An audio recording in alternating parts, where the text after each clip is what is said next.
Hello everyone, welcome back to my channel. तो friends, Hare Krishna, कैसे हो आप? आई होप आप सब अच्छे होंगे। मैं भी बिल्कुल ठीक हूँ। दोस्तों, आज की वीडियो में आपको पाप मोचनी एकादशी की संपूर्ण जानकारी मिलेगी, जो वीडियो आपके लिए बहुत ही ज़्यादा महत्वपूर्ण है। पूरा देखिएगा। दोस्तों, एकादशी व्रत सभी व्रतों में सर्वाधिक और महत्वपूर्ण माना जाता है। एकादशी का नियम, व्रत रखने से आपकी मन की चंचलता समाप्त होती है, धन आरोग्य की प्राप्ति होती है। इस व्रत से मनोरोग भी दूर होते हैं। पाप मोचनी एकादशी आरोग्य, संतान प्राप्ति तथा प्रायश्चित के लिए किया जाने वाला व्रत है। ये एकादशी हमारे द्वारा किए जाने वाले अनजाने में जो हमसे पाप हो जाता है उससे मुक्ति दिलाती है। ये एकादशी सभी प्रकार के पापों का क्षय करती है और उनके बाद आपको सभी प्रकार के सुखों की प्राप्ति के साथ साथ मोक्ष दिलाने वाली एकादशी कही जाती है। कुछ एकादशी ऐसी होती हैं जो हमें जीते जी सभी भौतिक सुख प्रदान करती है और मृत्यु के उपरांत मोक्ष प्राप्त करवाती है। ऐसी ही एकादशी है पाप मोचनी एकादशी।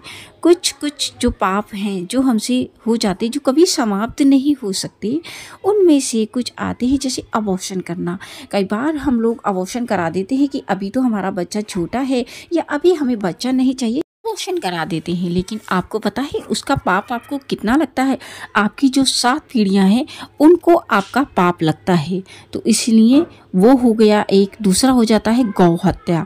किसी भी तरह से आपसे गौ हत्या हो गई है, चाहे जाने हो गई है चाहे अनजाने हो गई है, उसका भी पाप कभी नहीं मिट सकता है। और एक होता है किसी का सोना चुराना, इसका भी पाप बहुत ज़्यादा होता है। चौथा होता है किसी ब्राह्मण की हत्या करना।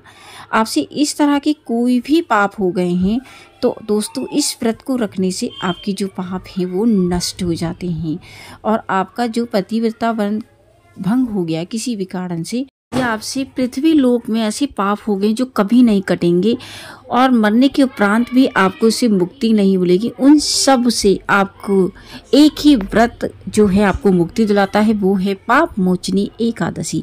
पाप मोचनी एकादशी से दुर्लभ पाप जो हैं ख़त्म हो जाते हैं और आपको मोक्ष की प्राप्ति होती है। पाप मोचनी एकादशी का व्रत शुरू कब हो रहा है और ये 26 को रखा जाएगा या 25 को, बहुत ज़्यादा कन्फ्यूजन है, सभी क्लियर करूँगी। पाप मोचनी एकादशी का शुभ मुहूर्त, चैत्र मास की कृष्ण पक्ष की एकादशी तिथि 25 मार्च को सुबह 5:05 पर शुरू होगी और इस तिथि का जो समापन है वो 26 मार्च को सुबह 3:45 पर समाप्त होगा। तो दोस्तों, अब आप ध्यान से सुनिएगा मेरी बात को। तो अगर आप एकादशी की बात कर रहे हैं तो एकादशी आपको 25 तारीख को ही मिल रही है और सुबह से ही शुरू हो जाएगी, सूर्योदय के साथ ही शुरू हो जाएगी। तो एकादशी का जो व्रत है 25 तारीख को खाटू श्याम में रखा जाएगा, राधा माधव मंदिर में रखा जाएगा, श्री धाम वृंदावन में रखा जाएगा, कौड़िय संप्रदाय में रखा जाएगा। लेकिन दोस्तों, अगर आप इस्कॉन से जुड़े हैं तो केवल इस्कॉन में 26 तारीख को ये व्रत रखा जाएगा। तो दोस्तों, पाप मोचनी एकादशी का जो व्रत है तो 25 तारीख को इस्कॉन टेम्पल में जो व्रत रखा जाएगा वो है महाद्वादशी का व्रत। कहते हैं महाद्वादशी का व्रत रखने से आपको 100 एकादशी के व्रत के बराबर का फल मिलता है। दोस्तों, अगर आप में सामर्थ्य है तो आप दोनों दिन ही व्रत रख सकते हैं, यानी 25 को भी रख लीजिए, महाद्वादशी का भी रख लीजिए। अगर आप निर्जला रखते हैं तो 25 को आप निर्जला रख लीजिएगा और 26 को आप दूध और फ्रूट्स खा के रख सकते हैं। तो दोस्तों, जैसे भी हो आप कर सकते हैं। हमारे शास्त्रों में वर्णन आता है कि जो एकादशी से ज़्यादा पुण्यदायी है वो महाद्वादशी का व्रत रखा जाता है। इसलिए आप चाहें तो दोनों दिन व्रत रख सकते हैं और आप एकादशी का रखते हैं तो आप 25 को रख सकते हैं। और अगर आप इस्कॉन से जुड़े हैं तो आप 26 को रख सकते हैं, जिसमें आपको 100 एकादशी का फल आपको मिल जाएगा। और जो व्रत के नियम है वो जो है एक दिन पहले यानी कि 10वीं तिथि से ही शुरू हो जाते हैं। तो 10वीं तिथि को आपको बिना प्याज लहसुन का भोजन करना है, सात्विक भोजन करना है, दिन छुपने से पहले भोजन करना है, भोजन में प्याज लहसुन नहीं खाना, मसूर की दाल नहीं खाना है और दोस्तों ब्रह्मचार्य का पालन करना है, भूमि शयन करना है। और आपको भूख लग जाती है तो आप दूध या फ्रूट्स ले सकते हैं, लेकिन अन्न और चावल बिल्कुल भूल कर भी मत खाइएगा, ठीक है। आपको एकादशी वाले दिन उठना है। उठने के बाद आपको सबसे पहले एक लोटा लेना है और घर की जो दोनों कौरवे होते हैं उसमें जल डालना है। बिना नहाए कर सकते हैं ये काम। और दोस्तों, उसके बाद क्या करना है दोस्तों कि 12 बार कुल्ला करके आपको मुख शुद्धि कर लेनी है, क्योंकि इसमें पेस्ट का प्रयोग नहीं किया जाता है। फिर आपको स्नान करना है। स्नान के जल में आप गंगा जल और हल्दी डाल के स्नान कर सकते हैं या आप तुलसी के जो चूर्ण होता है वो डाल के स्नान करते हैं। आंवले का चूर्ण मतलब खाली जल से स्नान मत करिएगा, कच्चा डूल भी डाल सकते हैं, या आपको यमुना जल, गंगा जल कुछ भी मिल जाता है वो आप डाल के स्नान कर सकते हैं। फिर आप पीले रंग के कपड़े पहनिएगा। उसके बाद आपको सबसे पहले लड्डू गोपाल जी हो गए या आपकी लक्ष्मी नारायण की जो भी आपके पास प्रतिमा है या युगल जोड़ी है, उनको आपको पंचामृत से स्नान कराना है उनको। उसके बाद पीले रंग के वस्त्र पहनाइएगा, एक सुंदर सा आसन बिछाइएगा पीले रंग का। और दोस्तों उसके बाद आपको गणपति की स्थापना करनी है, उनको आपको सबसे पहले स्नान कराना है, पीले रंग का टीका लगाना है, वस्त्र रूपी रक्षा सूत्र रूपी कलावे चढ़ाने हैं। उसके बाद आपको लड्डू गोपाल हो गए, युगल जोड़ी हो गई, उनको आपको सेम आपने कपड़े पहना दिए हैं।